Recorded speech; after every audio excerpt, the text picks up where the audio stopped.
आदाब नाजरीन, आप देख रहे हैं INN न्यूज़। मैं हूं शौकत अली सूफ़ी। सबसे पहले पेश हैं सुर्खियां। सुप्रीम ने हैदराबाद एनकाउंटर पर तश्कील दी 3 रुकनी कमेटी। सुप्रीम कोर्ट ने बाबरी मस्जिद फैसले पर खारिज की 18 अर्जियां। बीजेपी लीडर DK अरुणा शराबबंदी और खवातीन के तहफ़्फ़ुज़ को लेकर 2 दिन की भूख हड़ताल पर। फोन का ज्यादा इस्तेमाल करने से मना करने पर बीवी घर छोड़कर चली गई। जूते ना पहनने पर स्कूल की टीचरों ने की तालिब इल्म की पिटाई। कैब से खफा IPS ओहदेदार ने महाराष्ट्र में दिया इस्तीफा। अब खबरें तफसील से। सुप्रीम कोर्ट ने दिशा कत्ल मुलजमीन के एनकाउंटर वाक़े की तहकीकात के लिए रिटायर्ड जज पर मुश्तमिल 3 रुकनी कमीशन तश्कील दिया है। सुप्रीम कोर्ट के चीफ जस्टिस बोबडे ने कहा कि एनकाउंटर की तहकीकात 3 रुकनी कमेटी करेगी। उन्होंने कहा कि सुप्रीम कोर्ट के साबिका जज VS सिरपुरकर की सरबराही में यह कमीशन तश्कील दी गई है। कमीशन में साबिक CBI ऑफिसर कार्तिकरन और VN रेखा शामिल हैं। कमीशन को तहकीकात के लिए 6 माह की मोहलत दी गई है। कमीशन सिर्फ एनकाउंटर की तहकीकात करेगा। सुप्रीम कोर्ट ने दिशा कत्ल केस के एनकाउंटर से मुतालिक तमाम अदालतों में दायर दरखास्तों की समाअत पर रोक लगा दी है। सुप्रीम कोर्ट ने कहा कि कमीशन के अखराजात रियासती हुकूमत बर्दाश्त करेगी।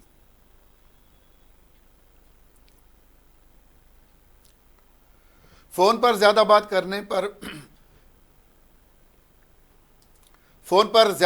करने पर डांटने से नाराज होकर बीवी शौहर का घर छोड़कर चली गई। पुलिस इस मामले में एक मुकदमा दर्ज कर लिया है। ये वाक़या चिलकलगुड़ा पुलिस स्टेशन की हुदूद में पेश आया।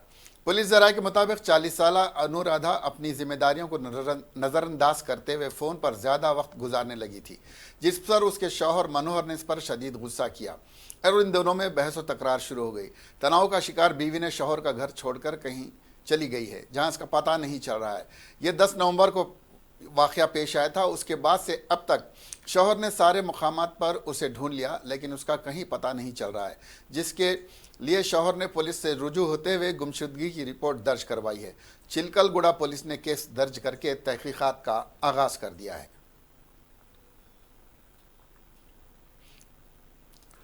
जूते ना पहनने और स्कूल में ज़्यादा वक्त गुजारने पर एक 10वीं जमात के तालिब इल्म की 2 टीचरों ने काफ़ी पिटाई कर दी, जिसके नतीजे में तालिब इल्म को शदीद चोटें आईं। यह वाक़या तेलंगाना के रंगारेड्डी ज़िले के पटनचेरू के स्कूल में पेश आया।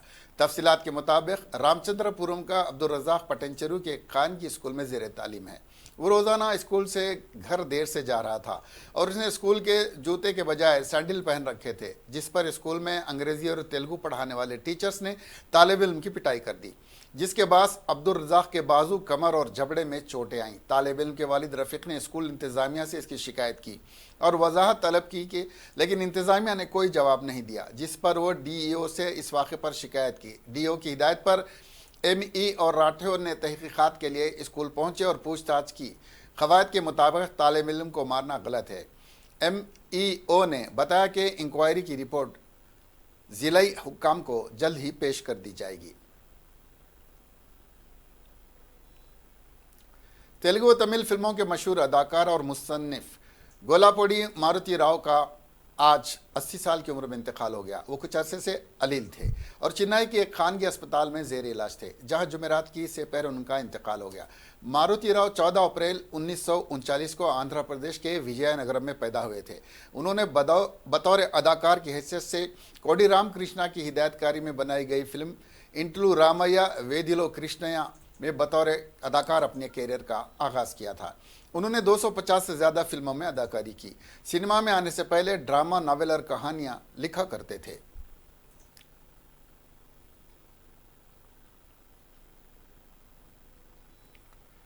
गुड्डी मलकापुर में एक ज़ेर तामीर बिल्डिंग से गिरकर एक मजदूर हलाक हो गया। यह शख्स बिल्डिंग पर काम कर रहा था कि अचानक गिर पड़ा। घर वालों ने राजू की लाश को रख कर एहतजाज किया।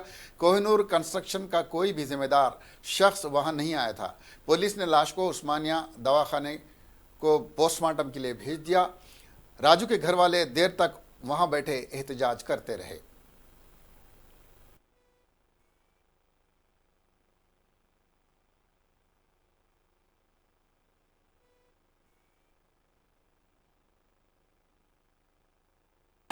Hey, hey!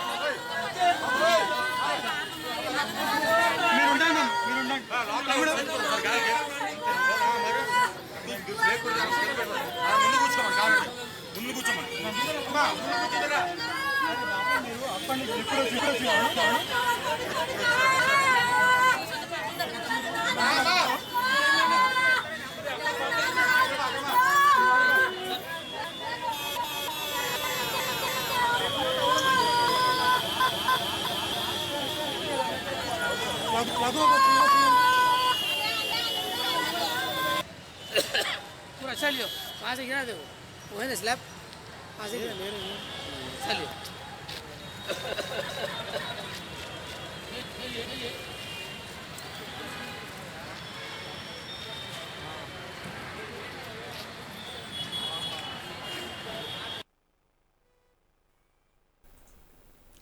कांग्रेस पार्टी के तर्जुमान श्रवण कुमार ने कहा कि टीआरएस हुकूमत 3.5 लाख करोड़ का खर्च कर चुकी है और रियासत को मफरूज बना दिया है। टीआरएस ने जो वादे किए थे उनमें से एक भी वादा पूरा नहीं किया। अक़लियतों को 12% तहफ़्फ़ुज़ात देने का वादा केसीआर ने किया था और कहा था कि 3 महीने के अंदर इसे पूरा किया जाएगा, लेकिन उस वादे को भी पूरा नहीं किया है। सेहत और तालीम के मामले में भी टीआरएस हुकूमत पूरी तरह नाकाम है।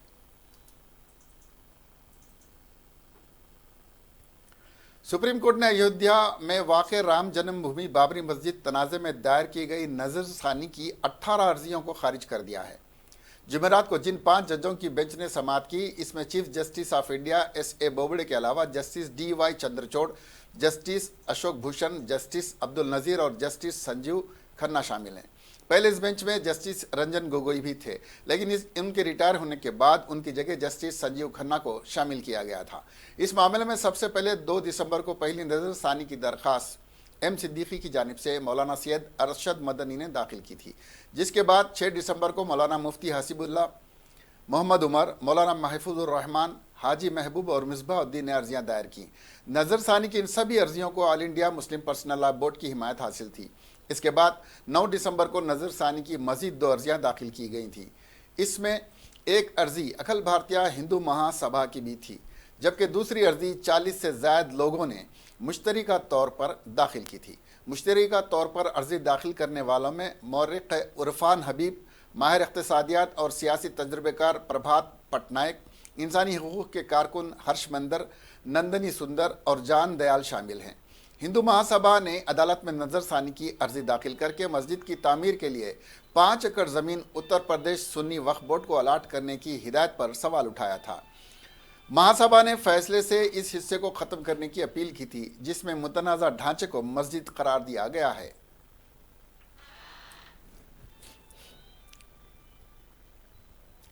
वज़ीर-ए-आज़म नरेंद्र मोदी ने शहरियत तरमीमी बिल CAA को पार्लियामेंट की मंजूरी और आसाम में इसकी मुखालिफत में जारी तहरीक के दरमियान जुमेरात को कहा कि कल के मंजूर होने के बाद रियासत के अवाम के लिए तशवीश की कोई बात नहीं है।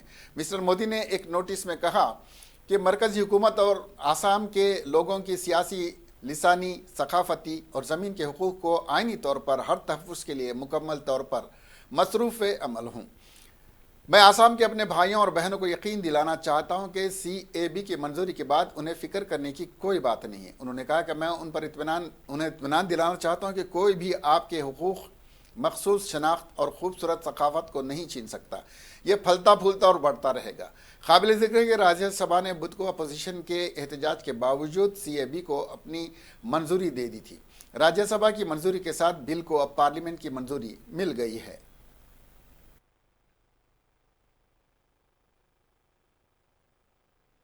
जो नॉर्थ ईस्ट के लोगों की जिंदगी आसान बनाए, उसे हम अपना दायित्व समझकर, अपनी बड़ी जिम्मेदारी समझकर पूरी निष्ठा के साथ निभा रहे हैं।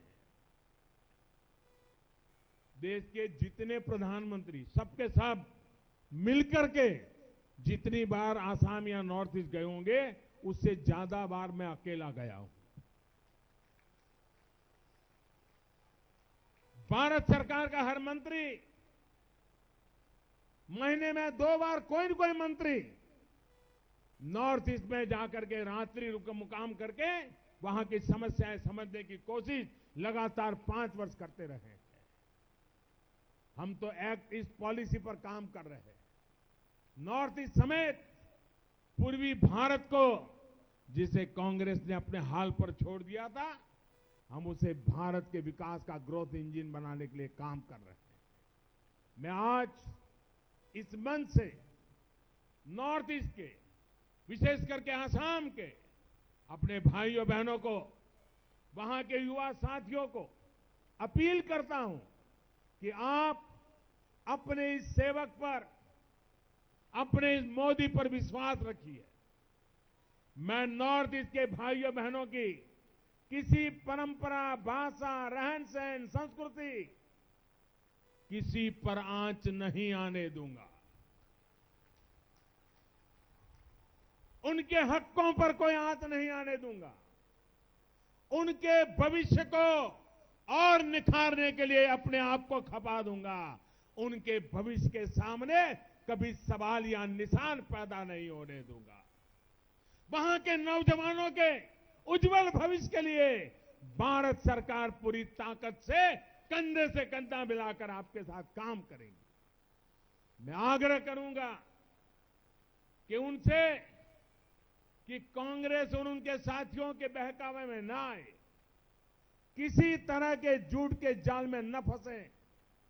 खास करके मैं असम के मेरे नौजवान साथियों को, वहां के भाइयों को, बहनों को भरोसा दिलाना चाहता हूं, उनको किसी प्रकार की चिंता करने की जरूरत नहीं है। कोई भी उनके अधिकारों को नहीं छीन सकता है। उनके राजनीतिक हक, उनकी सांस्कृतिक विरासत, उनकी भाषा, इन सबको क्लॉज 6 के स्पिरिट के अनुसार पूरी तरह से सेफगार्ड किया जाएगा। हम सबको असम की संस्कृति पर बहुत गर्व है। पार्लियामेंट ने बुध को शहरियत तरमीमी बिल CAB को मंजूरी दी, जिसमें अफगानिस्तान, बांग्लादेश और पाकिस्तान की मजहबी अजियत के बाद हिंदुस्तान आए हिंदू, सिख, बौद्ध, जैन, पारसी और ईसाई तबके के लोगों को हिंदुस्तानी शहरियत दी जाएगी। राज्यसभा में तफसीली बहस के बाद इस बिल को पास कर दिया गया। दोनों ऐवानों से पास हो जाने के बाद शहरियत तरमीमी बिल के खिलाफ सुप्रीम कोर्ट में पहली अर्जी दाखिल कर दी गई है।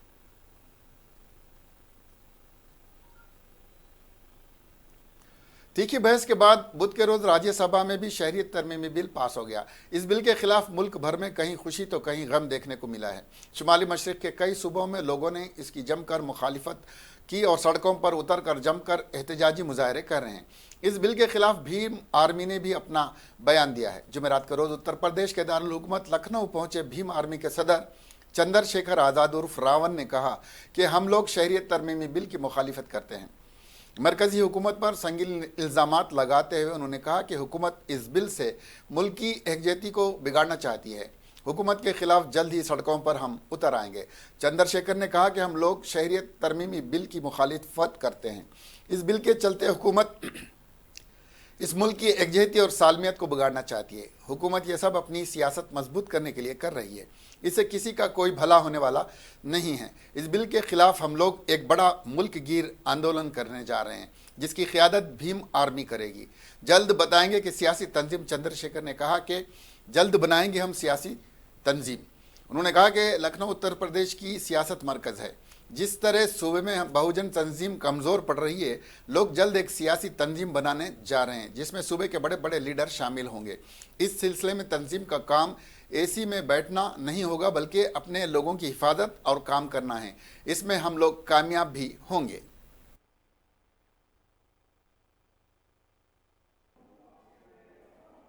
आज जो वर्तमान की भाजपा सरकार है वो इसे तोड़ने काम कर रही है।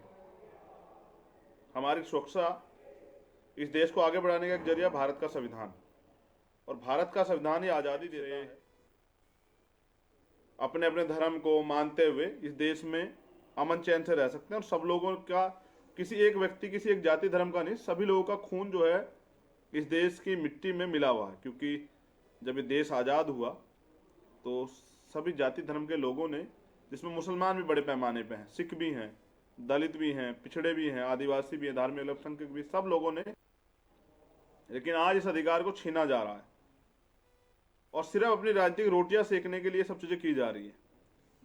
आज ये बिल जो है सिर्फ मुसलमान भाइयों के लिए खतरा नहीं है, ये खतरा है देश के लिए, दलितों के लिए, इस देश के आदिवासियों के लिए।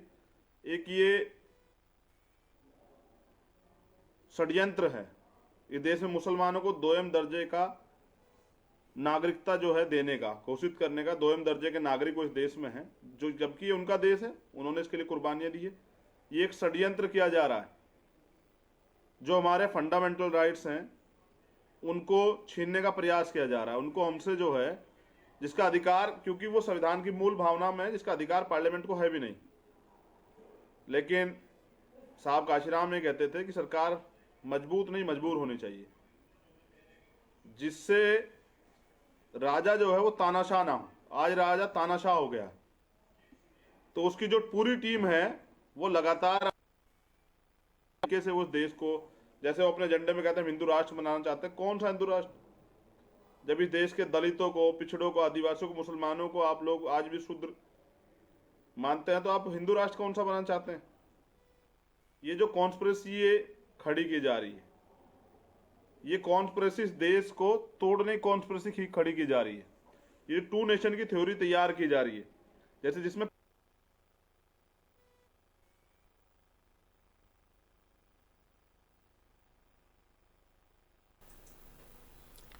कांग्रेस पार्टी के तर्जुमान श्रवण कुमार ने कहा कि टीआरएस हुकूमत 3.5 लाख करोड़ खर्च कर चुकी है और रियासत को मकरूज बना दिया है। टीआरएस ने जो वादे किए थे उनमें से कोई भी वादा पूरा नहीं किया गया। केसीआर ने वादा किया था कि हुकूमत बनने के 3 महीने में अक़लियतों को 12% तहफ़्फ़ुज़ात फराहम किए जाएंगे, लेकिन 6 साल गुजरने के बावजूद भी उन्होंने अपने वादे को पूरा नहीं किया है। केसीआर ने तालीम और सेहत में भी रियासत को बहुत पीछे छोड़ दिया है।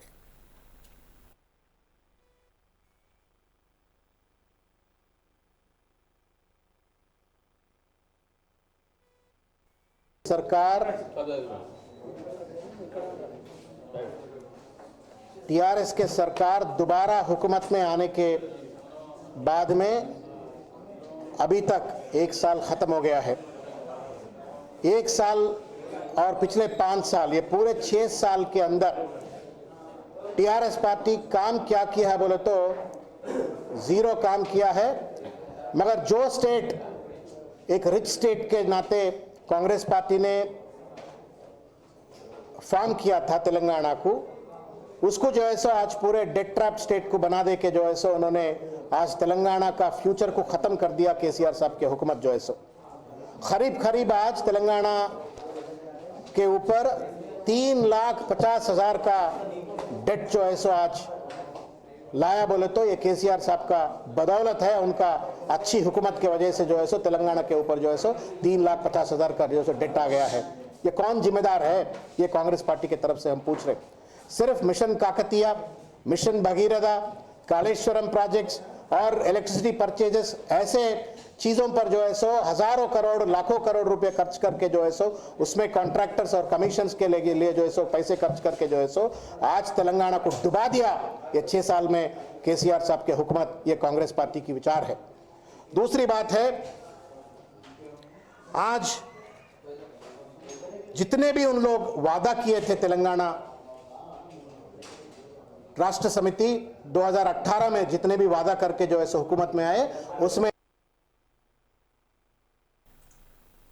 शहरियत तरमीमी बिल को लेकर बड़े पैमाने पर एहतजाज के दरमियान कानून और इंतजाम की सूरत हाल को संभालने के लिए बुध को आसाम के गुवाहाटी में लगाए गए कर्फ्यू को गैर मुयन्ना मुद्दत के लिए बढ़ा दिया गया है।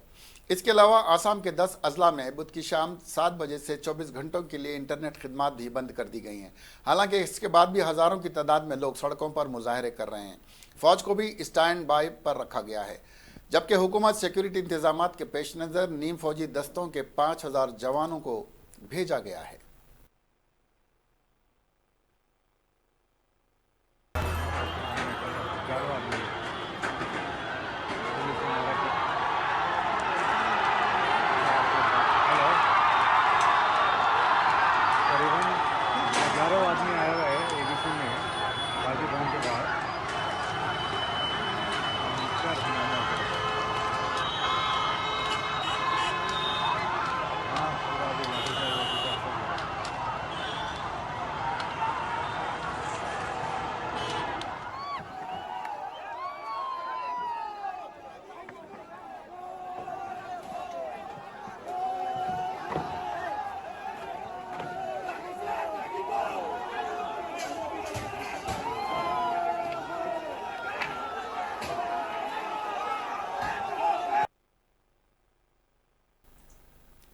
All India Muslim personal law board के जनरल सेक्रेटरी मौलाना वली रहमानी ने का मुतनाज़ा बयान ऑडियो का वायरल हो गया है, जिसमें उन्होंने जमात उलमा हिंद के जनरल सेक्रेटरी मौलाना सैयद महमूद मदनी पर इल्ज़ाम आयद किए हैं और शहरियत तरमीमी बिल और NRC पर उनकी तरफ से होने वाले मुजाहरे को BJP को फ़ायदा पहुंचाने वाला करार दिया है।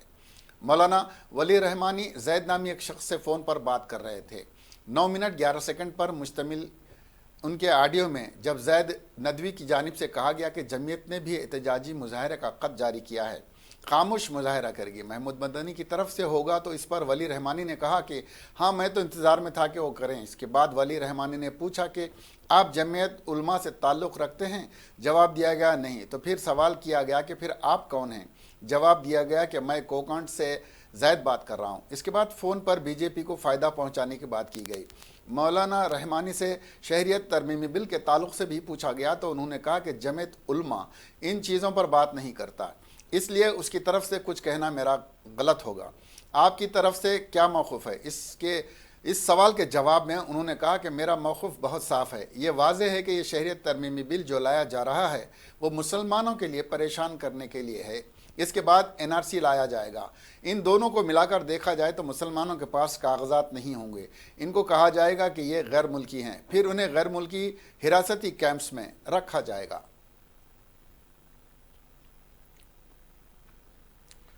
अमेरिका के एक मुस्लिम MP ने शहरियत तरमीमी बिल को लेकर हिंदुस्तान पर हमला करते हुए उसे मुसलमानों के लिए ख़तरनाक कदम बताया है।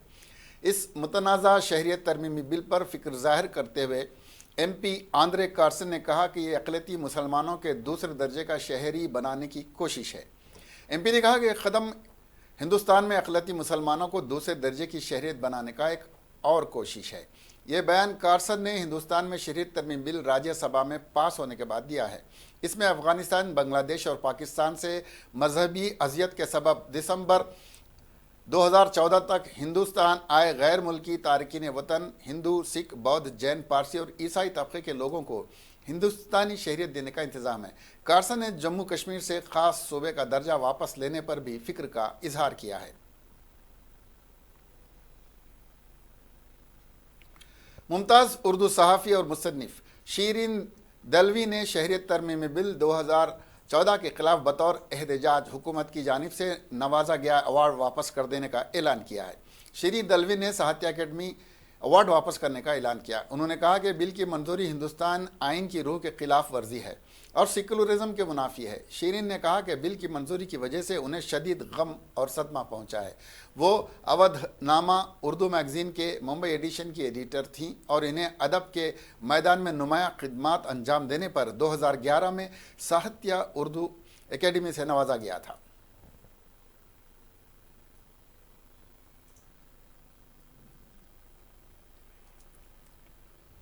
शहरियत बिल को राज्यसभा में भी मंजूरी मिल गई, जिसके बाद महाराष्ट्र के एक IPS ऑफिसर ने बिल की मुखालिफत में इस्तीफ़ा दे दिया। जानकारी के मुताबिक वो IGP मुंबई में तैनात थे।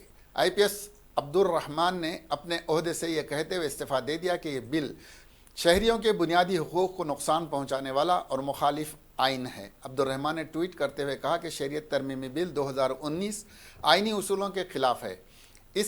मैं इस बिल की मज़म्मत करता हूँ। कल से महकमा में मैं नहीं आऊँगा, उन्होंने कहा। आखिर में अपने खिदमात छोड़ रहा हूँ। वहीं रहमान इस्तीफ़े से इंतज़ामिया में खलबली मच गई है। मुल्क भर में बिल की शिद्दत के साथ मुखालिफत की जा रही है। शहरियत तरमीमी बिल को लेकर इस्तीफ़ा देने वाले रहमान पहले ओहदेदार हैं। निर्भया केस के मुजरिमों को फांसी देने के लिए तिहाड़ जेल के हुकाम ने 2 जल्लादों का इंतजाम करने से मुताल्लिक उत्तर प्रदेश जेल के ओहदेदारों को मकतूब रवाना किया है। मकतूब में कहा गया है कि जब कभी ज़रूरत पड़ी 2 जल्लादों को रवाना किया जाए। वो मुजरिम कौन है और उन्हें कब फांसी दी जाएगी, इसका मकतूब में कोई जिक्र नहीं किया गया है। उत्तर प्रदेश जेल के एडिशनल DGP आनंद कुमार ने इस बात की तस्दीक की कि 9 दिसंबर को उन्हें फैक्स के जरिए मकतूब वसूल हुआ है। ज़राए के मुताबिक इस वक्त लखनपुर और मेरठ में 2 जल्लाद हैं। वाज़ेह है कि मुख्तलिफ जेलों में महरूस निर्भया वाक़े के मुजरिमों को तिहाड़ जेल मुंतकिल कर दिया गया है और वो वहाँ के अलग अलग बैरक्स में हैं और इनके लिए फांसी के फंदे भी तैयार किए जा रहे हैं। ऐसे में समझा जा रहा है कि 2 जल्लादों का इंतज़ाम उनके लिए ही किया जा रहा है।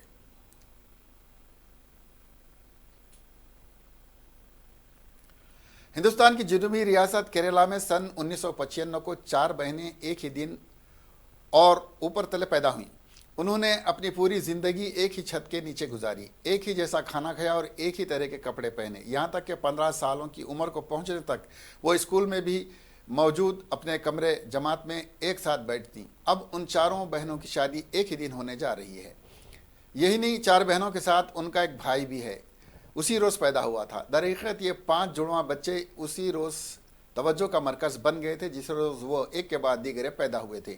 इन पाँचों ने अपनी ज़िंदगी के दौरान जो आजमाइशें या मुसीबतें झेली, मुकामी मीडिया हमेशा से उनकी तलाश में रहा है।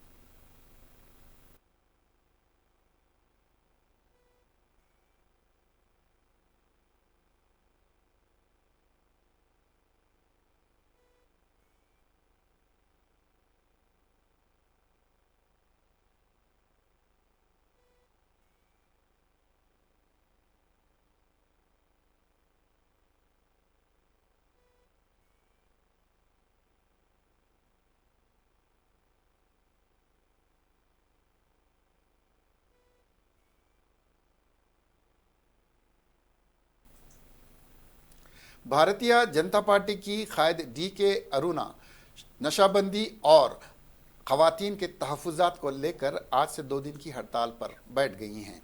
इस मौके पर बीजेपी रियासती सदर डॉक्टर लक्ष्मण और रामचंद्र भी उनके साथ मौजूद थे।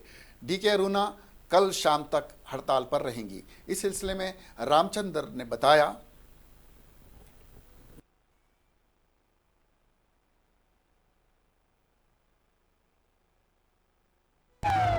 सड़कों में बह रहा है और जो जुर्म हो रहे हैं इन सब का कारण आज शराब का जो बेचना हो रहा है वो खुलेआम सारा दिन सारी रात बिक रहा है।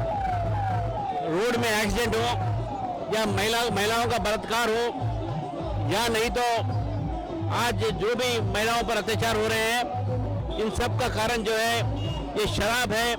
और शराब के असर पड़ते ही आज हमारे तेलंगाना राज्य में इसका जो असर हो रहा है वो खासकर महिलाओं पर हो रहा है। चाहे परिवार में हो या चाहे बाजार में कोई लड़की अकेला जा रही हो तो उसके ऊपर जो अत्याचार होता है वो सब शराब के कारण हो रहा है, ऐसा कई लोगों का मानना है और हमारा भी मानना है। भारतीय जनता पार्टी चाहती है कि शराब जो है इसका जो ये नशाबंदी होना चाहिए और नशाबंदी करने के लिए सरकार को कदम लेना चाहिए। आज स्कूल के बगल में, कॉलेजों के बगल में, मस्जिदों के बगल में, मंदिरों के बगल में, गिरजाघरों के बगल में आज शराब की दुकानें हैं। खासकर परमिट रूम जो है आज उसके कारण महिलाएं अपने रात को अपने घर जाने के लिए, ऑफिस से निकलने के बाद, बच्चे पढ़ने के बाद घर जाने के लिए, इन सब का जो आज मुश्किल आज पूरे तेलंगाना में महिलाएं उसको जो है फेस कर रही है। इसीलिए आज यहाँ पर डीके अरुणा जी और उनके साथ कई महिला मोर्चा के नेता आज ये 2 दिन का दीक्षा, महिला संकल्प दीक्षा, यानी कि संकल्प लेंगे भारतीय जनता पार्टी नशाबंदी करने के लिए। और इस नशाबंदी आखिर में सुर्खियां एक बार फिर। सुप्रीम ने हैदराबाद एनकाउंटर पर तश्कील दी 3 रुकनी कमेटी। सुप्रीम कोर्ट ने बाबरी मस्जिद फैसले पर खारिज की 18 अर्जियां। बीजेपी लीडर डीके अरुणा शराबबंदी और ख़वातीन के तहफ़्फ़ुज़ को लेकर 2 दिन की भूख हड़ताल पर।